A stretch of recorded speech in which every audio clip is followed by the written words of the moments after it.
भद्रं कर्णेभिः शृणुयाम देवा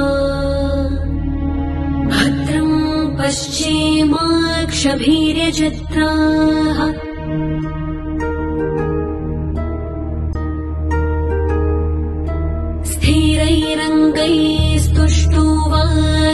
स्थिरैरङ्गैस्तुष्टुवासस्तनूभिः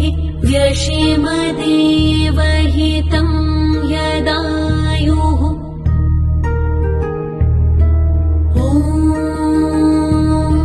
स्वस्ति न इन्द्रो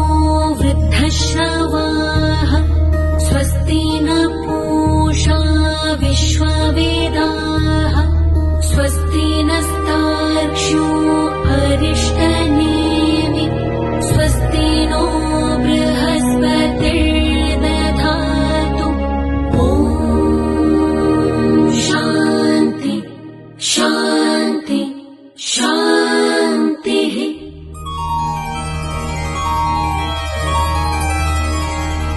ॐ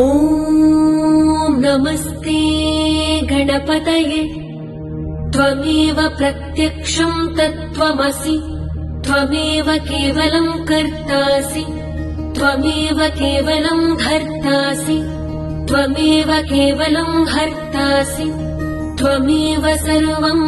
खल्विदं ब्रह्मासि त्वं साक्षादात्मासि नित्यं ऋतं वच्मि सत्यं वच्मि अवत्वं माम् अववक्तारम् अवश्रोतारम् अवदातारम् अवधातारम् अवानोचानमवशिष्यम् अवपश्चातात्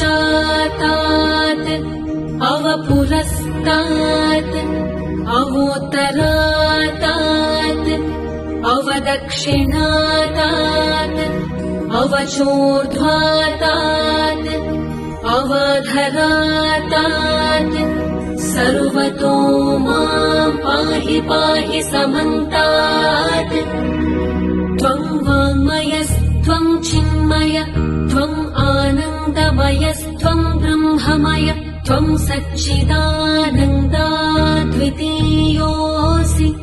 त्वं प्रत्यक्षं ब्रह्मासि त्वं ज्ञानमयो विज्ञानमयोऽसि सर्वं जगदिदं त्वत्तो जायते सर्वं जगदिदं त्वत्तस्तिष्ठति सर्वं जगदिदं त्वयि लयमेष्यति सर्वं जगदिदं त्वयि प्रत्येति त्वं भूमिरापो नलो निलो नभः त्वं चत्वारि वाक्पदानि त्वं गुणत्रयातीतः त्वं देहत्रयातीतः त्वं कालत्रयातीतः त्वं मूलाधारस्थितोऽसि नित्यं त्वं शक्तित्रयात्मकः त्वां योगिनो ध्यायन्ति नित्यम् त्वं ब्रह्मा त्वं विष्णु त्वं रुद्र त्वं इन्द्र त्वं अग्नि त्वं वायु त्वं सूर्य त्वं चन्द्रमास्त्वं ब्रह्मभूर्भुवस्वरो गणादिं पूर्वमुच्चार्य वर्णादिं तदनन्तरम् अनुस्वार परतरः अर्धेन्दुलसितम् तारेण रुद्धम् एतत्तव मनुस्वरूपम् गकारः पूर्वरूपम् अकारो मध्यमरूपम् अनुस्वारश्चान्त्यरूपम् बिन्दुरुत्तररूपम् नादः सन्धानम् सहिता सन्धिः सैषा गणेशविद्या गणकर्षिः निःसृद्गायत्री छन्दः गणपतिर्देवता ॐ गं गणपतये नमः। एकदन्ताय विद्महे वक्रतुण्डाय धीमहि